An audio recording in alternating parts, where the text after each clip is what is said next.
Leero tusobodde okuteeba target yabadde ne strategy yakulaba nti tusobola okuteeba at least goolo nga 3 n'okweyongerayo.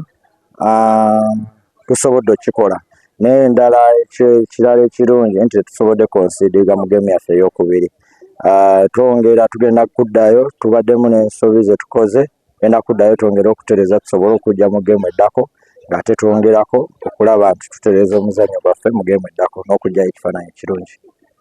Today our first half, face to face with unique, that is University of Kisubi. In our second leg, our second encounter, that is the second group stage game we have had here in Entebbe.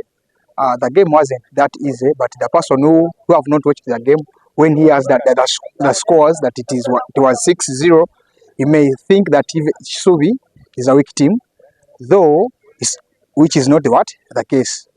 We have just managed to put the coaches' instructions in order and in place. That's why we've managed to give them 6.